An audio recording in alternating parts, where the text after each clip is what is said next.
In 1982, Neil Zeiger, the producer of BBC's respected Play for Today strand, had noted the popularity of the time travel episode The Flipside of Dominic Hyde and its sequel.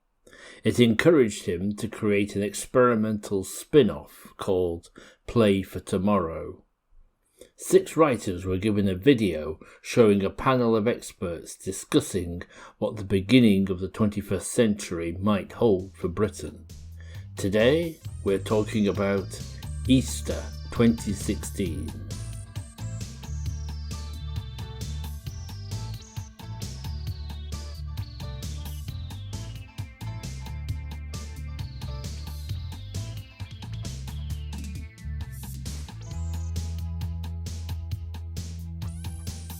Hello, and welcome back to Very British Futures, the podcast about UK science fiction television. And at the moment, we are in a special mini-season examining Play for Tomorrow.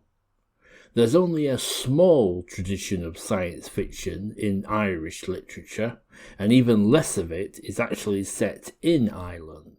Joining me to consider the play and how much it reflects and comments on Northern Ireland then and now is time travel manager Carolyn Arnold.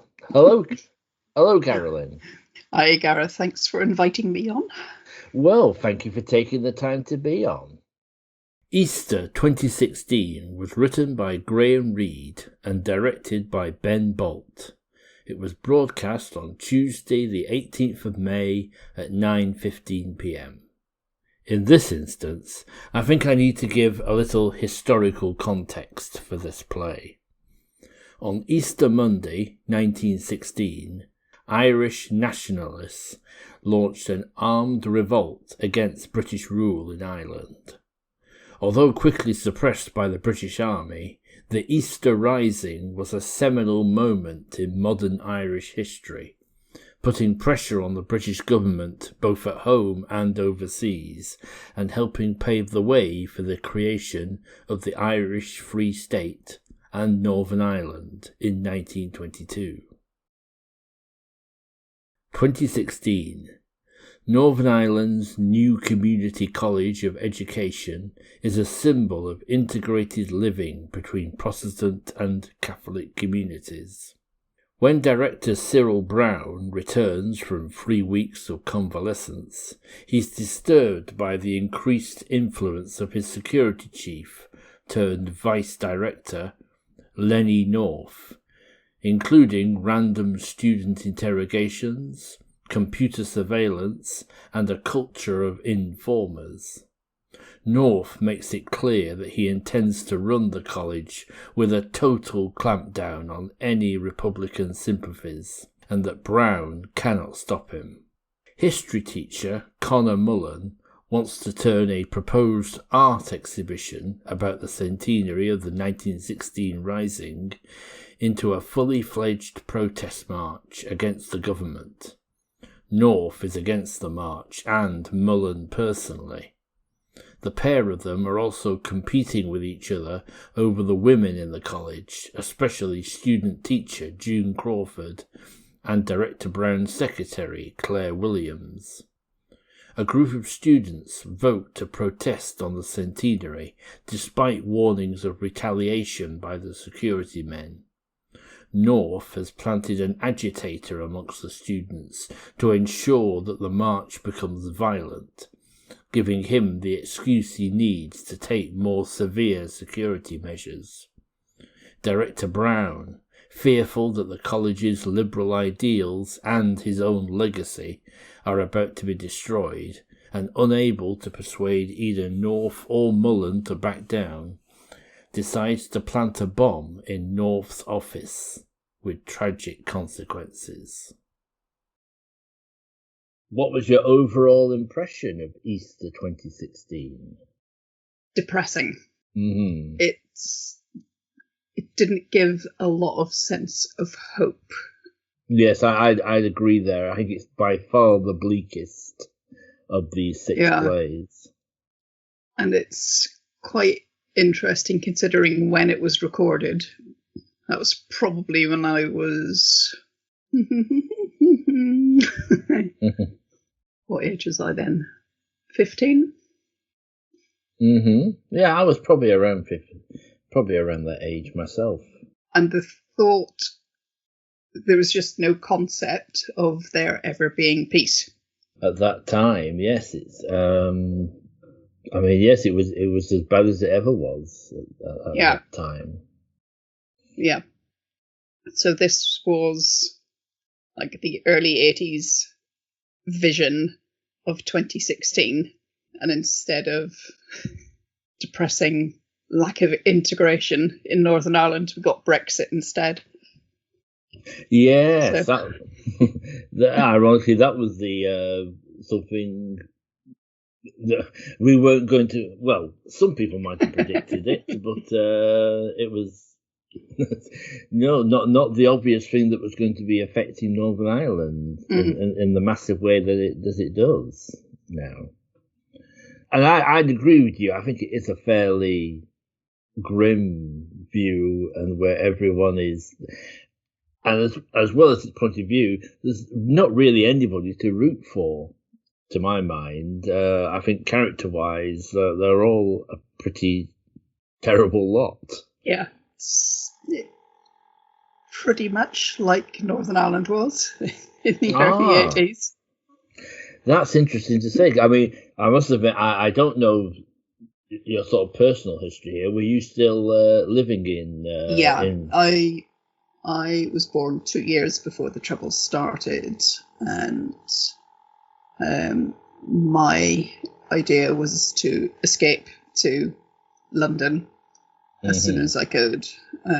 So 1988, after I graduated, I moved to London, and I thought, oh, no way I am ever going back. And yeah, I stuck it out for a long time, but we only went back for 4 years or so whenever my mum had a stroke. So we decided to move back to help her have a bit more time with her grandchild, her only grandchild, until she eventually died. But she held out for a good while. So she did get some time with him. But then that period ended just as the whole Brexit situation was rearing its head. And yeah, we were weighing up what it was going to be like living there versus moving back to Wales. So we moved back to Wales. Can't blame you for that. It's a lovely place. Because I think you have to live there to...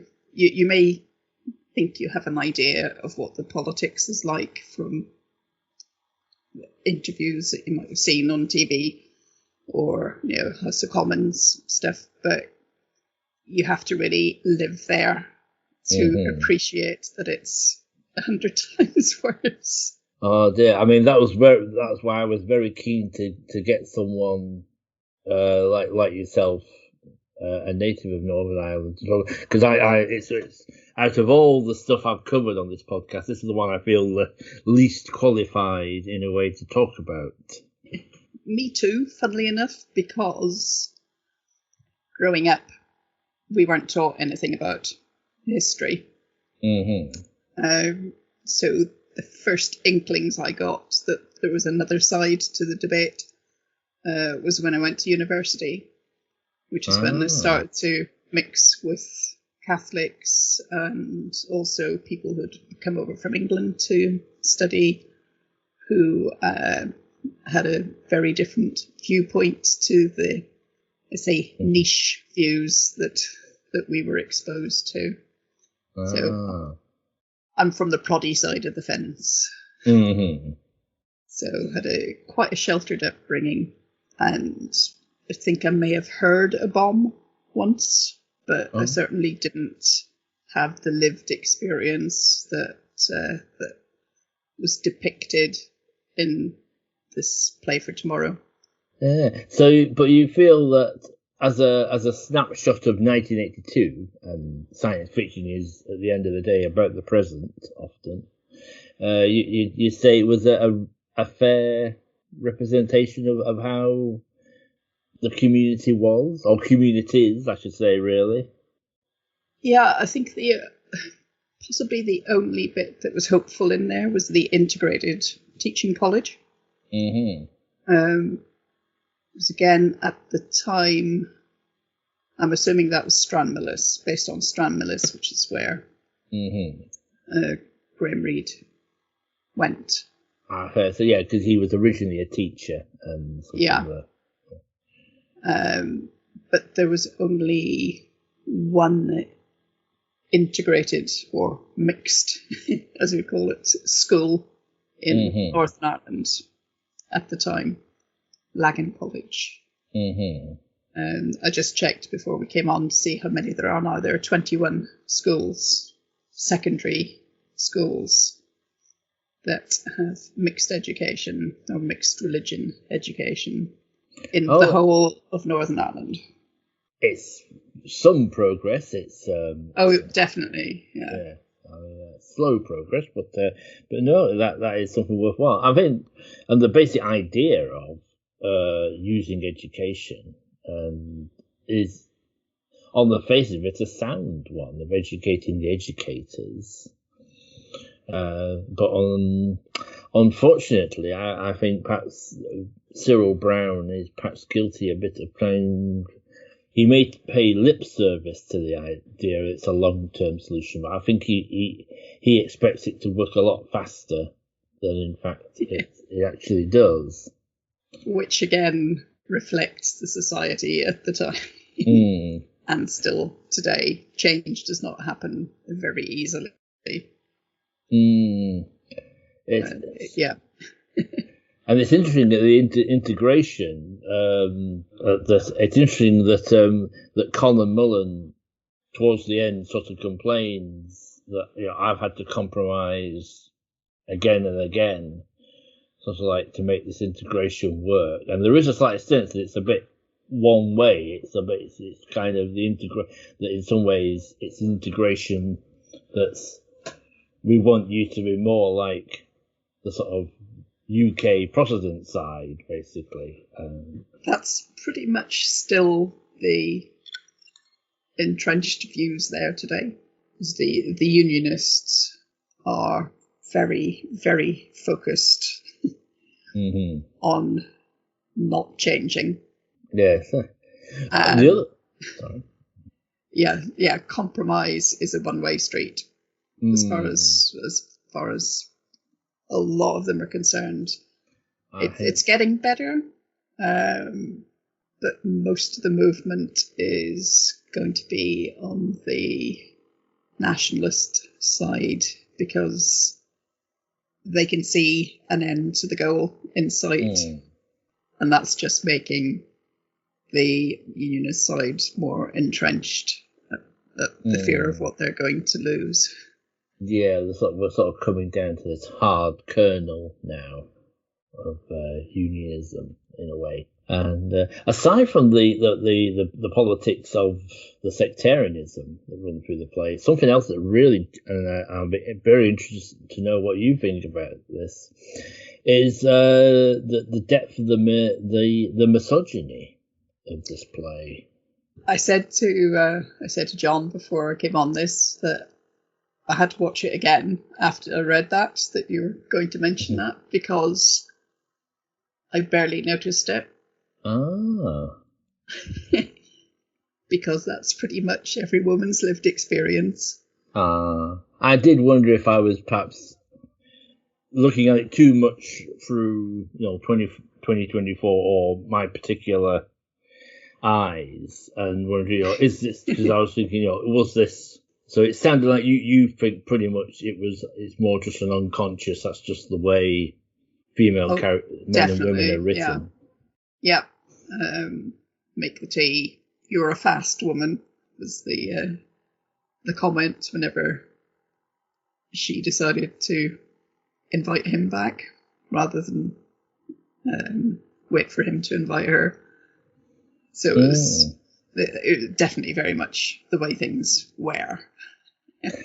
It was. I mean, I'm maybe being naive, really. In a way, I mean, there's that scene. I mean, both of them, both North and Mullen, they're as bad as each other on that front. I mean, the first scene we see of North when he's interviewing the girl student, and he's like he's saying, like, the only question I've got for you is when you're coming out with me. It's the power play. I think that's a good point, actually. I think he does use it as power.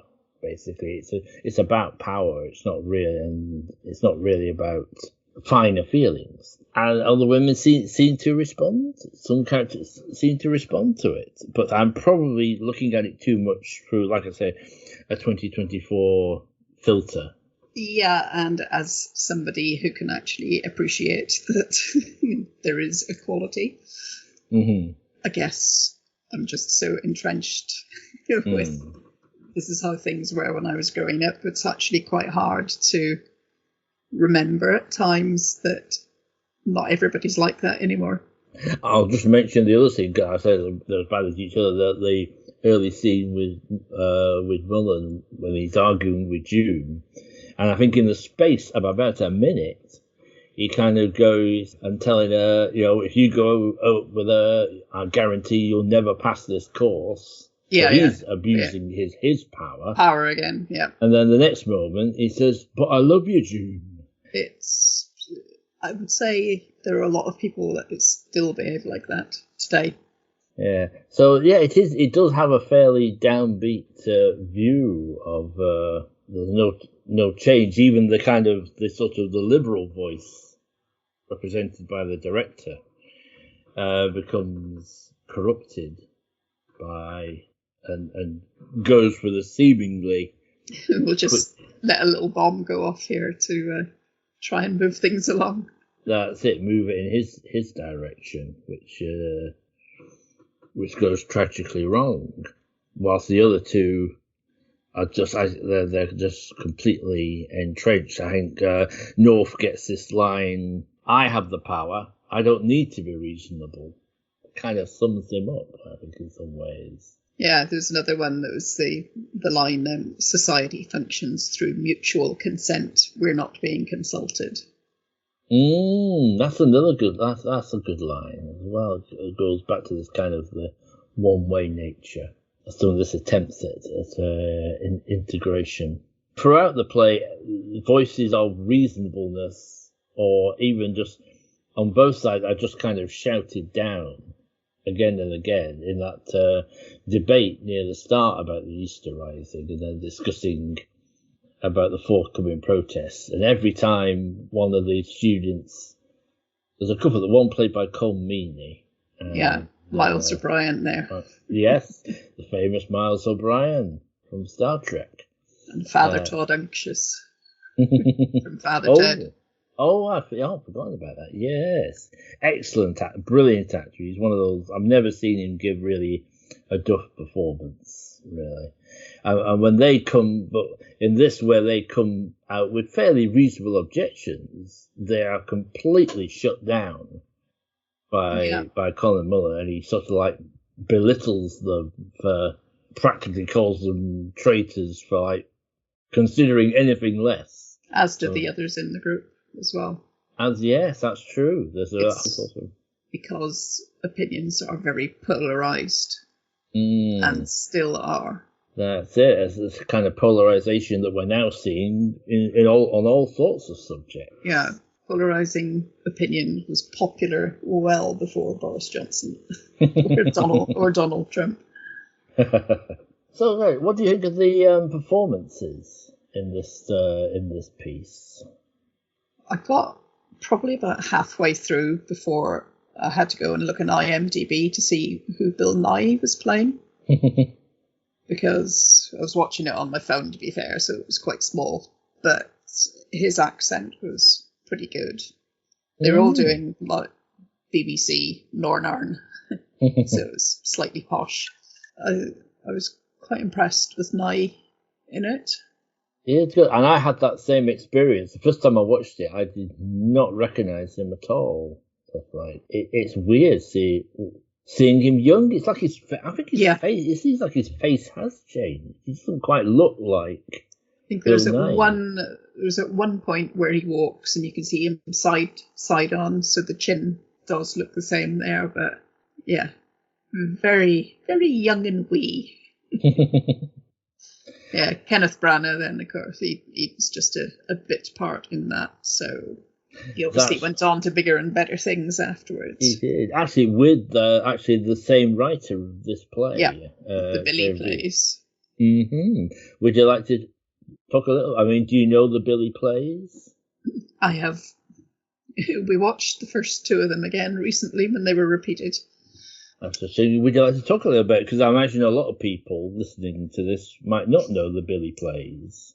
Yeah, my memory is probably not that great on them. I'd have to go and rewatch again because I have the memory of a goldfish. But at the time, it was all quite when they were first shown.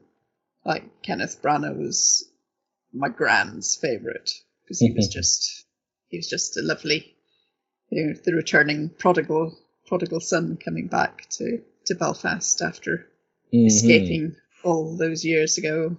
And again, they're quite depressing.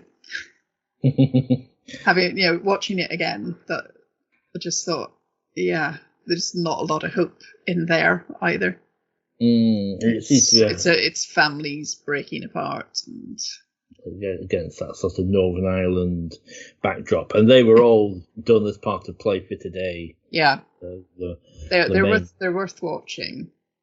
I think I am going to try and seek them out. I think. But yeah, the detail of it isn't right in front of me, so I'd just say overall worth watching.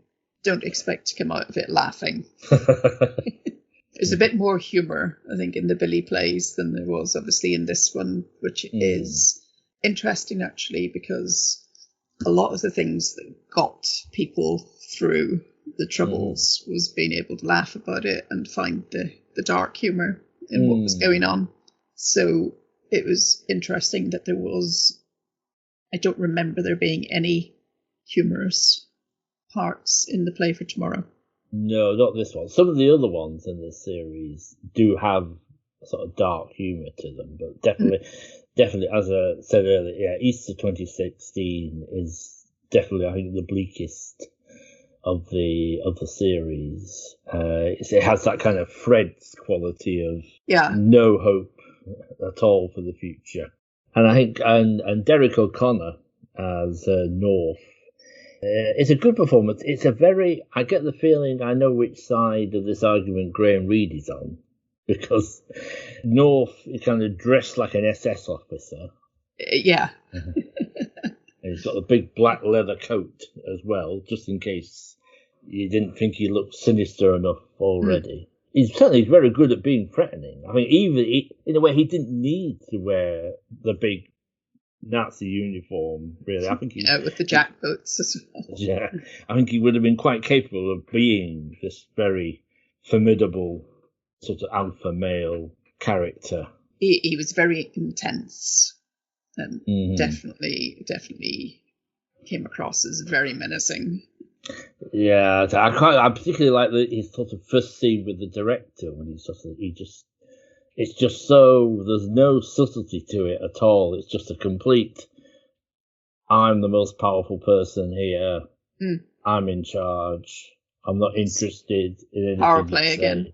Power play. And unfortunately, I think the director, Cyril Brown, is a bit more used to dealing with men like himself. I think he's a very reasonable man, and he's used to dealing with other reasonable people. And he doesn't quite know how to handle, I think, North. And ones indeed, who are more entrenched in their views. That's it. I don't think he when he's faced with someone who says, well, if someone's raised in that blood, they'll never change. And he doesn't really, even though he's got this big integration, he's got this whole, and it must have taken some persuasion to create this college, but maybe we know from the start he's been ill for a while, so maybe that has affected him. But he doesn't seem to be able to cope with these entrenched views or sort of handle them. And ultimately, ends up succumbing to their sort of philosophy. Yeah, it felt very much like the board or whoever had brought North in while he'd been off sick. In fact, he'd been looking for an opportunity like this and made hay. Dennis Hawthorne played Cyril Brown in this, and I must admit, he's an actor I don't really know that much about. Me either. Yeah. So. It was one of the few that I didn't recognise, of the main characters. And I say it's called Play for Tomorrow, but I think on the production wise of this play, do you get much of a feeling that we're in 2016? Not from the costumes or the hairstyles.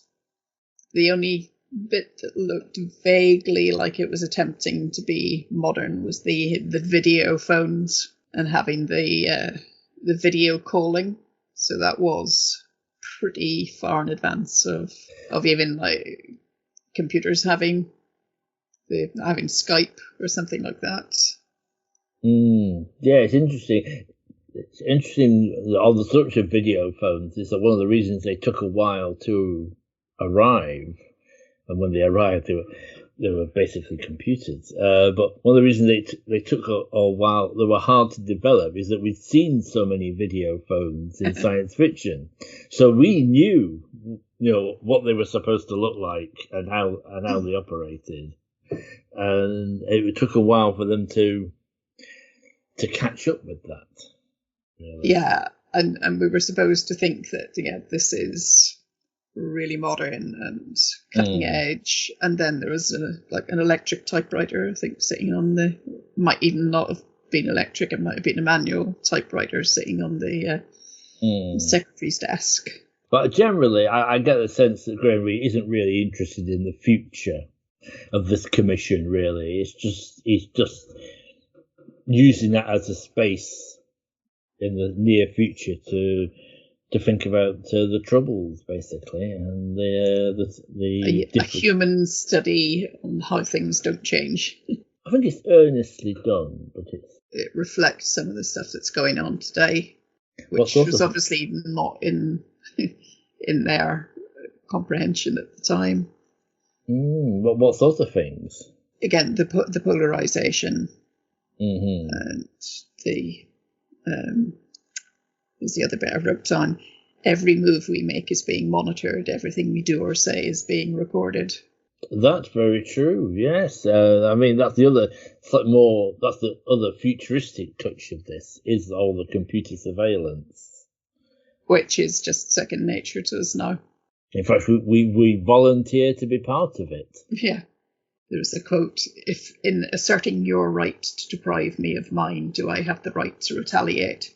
Yes, that's an interesting thought, actually, because that's very much going on. Like you think the Middle East, with things at the moment, that both sides, this is not a kind of a black hats and white hats sort of situation. Really, these are both sides very sincere in their motivations here. I mean, even though from an outsider point of view, some of it may seem hard to grasp why people say this, but yeah, that is something that comes through.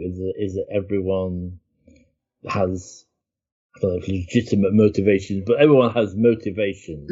There's that, and unfortunately, nobody seems to be able to rise above them. Unfortunately, effectively, I think there's another line I quite like where North says to the director, because they're talking about the past of Conor Mullen's past, and that his family's been involved, obviously, in sort of the IRA or similar organisations in the past, and he says, it could well have been his grandfather who killed your father. Yeah, and there are many people who have got running lists of who was murdered by whom, who was responsible, when you need to commemorate it.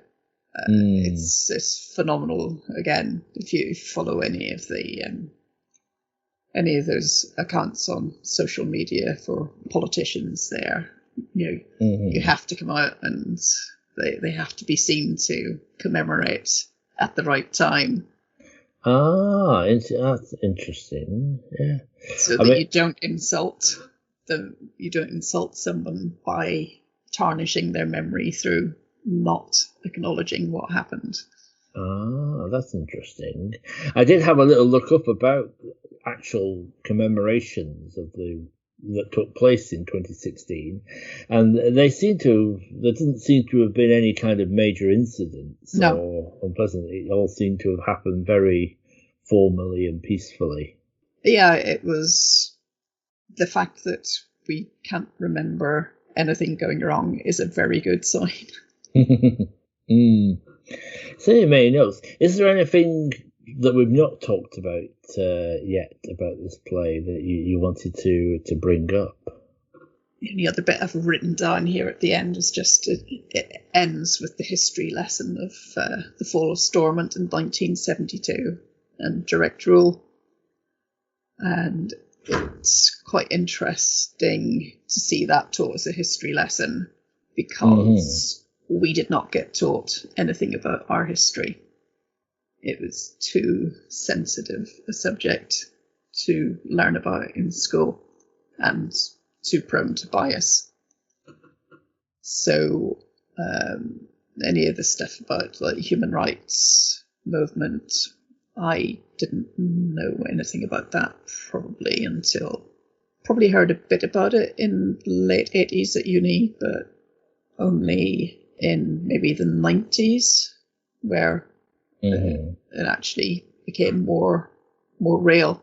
And I did media studies at uni, so we had a unit or a term on portrayal of Ireland in the media.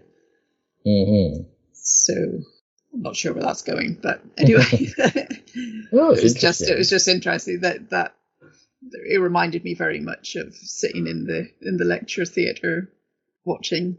So they're talking about the direct rule and the fall of Stormont in 1972, and then eventually it was restored in 1998 with the power sharing agreement.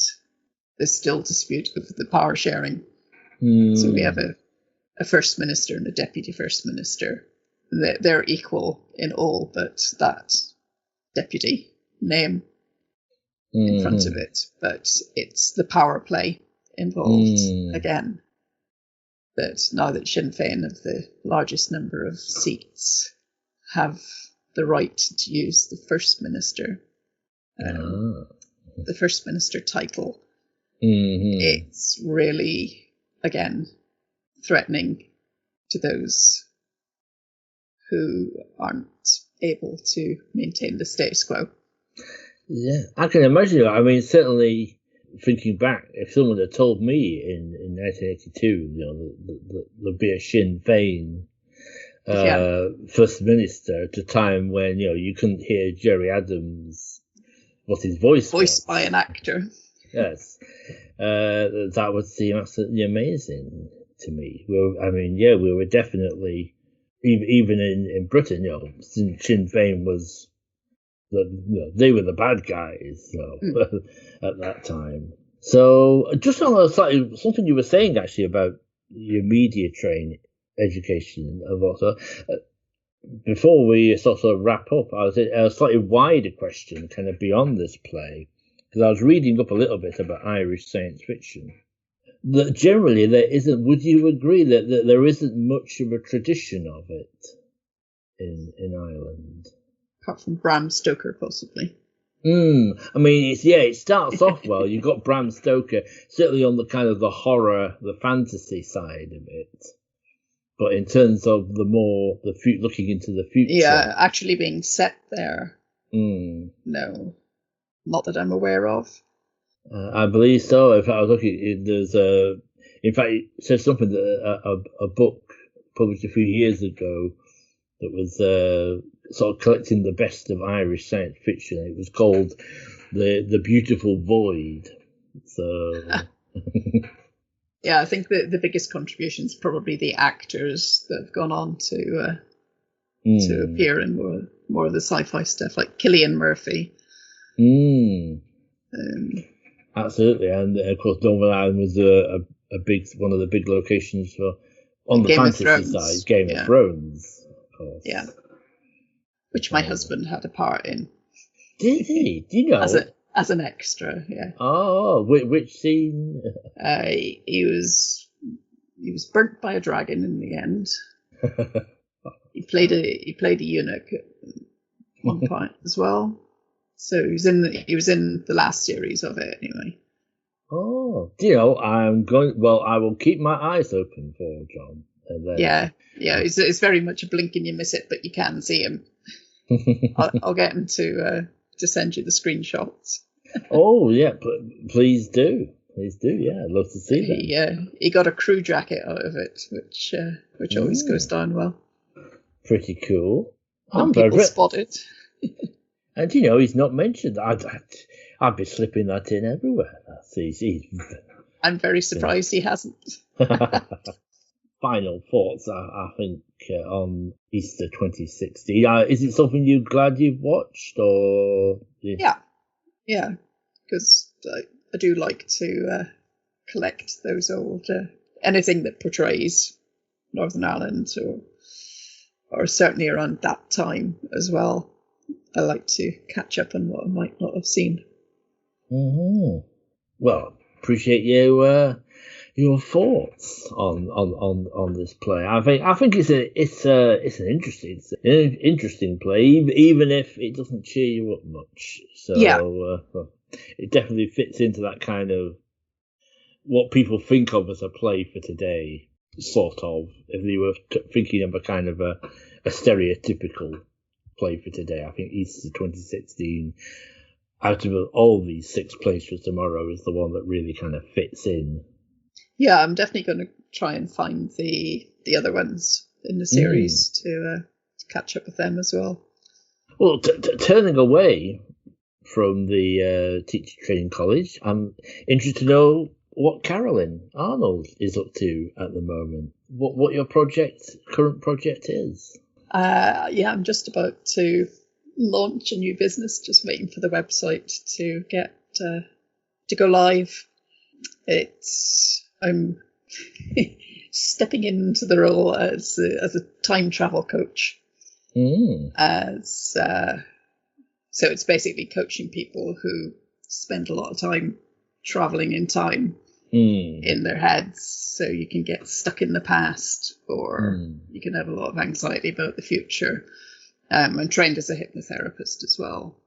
Oh, right. So it's about helping people to be able to stay more grounded in the present, and to help them with the overwhelm that they may experience from all the time traveling that they're doing, and where it helps them to feel less out of control and more in control of their emotions. Well, I can only wish you the best of luck with that, and I will put a link to your website. They'll be in with the text of this podcast when it goes out. Cheers. So it just remains me to say thank you very much, Carolyn Arnold, for joining me today. Thank you very much for you at home listening, and look forward to talking to you again very soon. Thank you.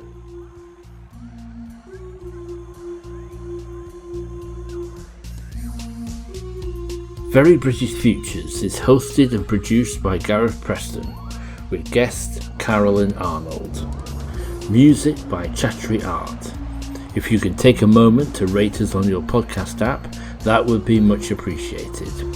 You can get in touch with the podcast via verybritishfuturespodcast@gmail.com. Follow us on X @FuturesVery, or visit our Facebook page. This has been a Phantom Frame production.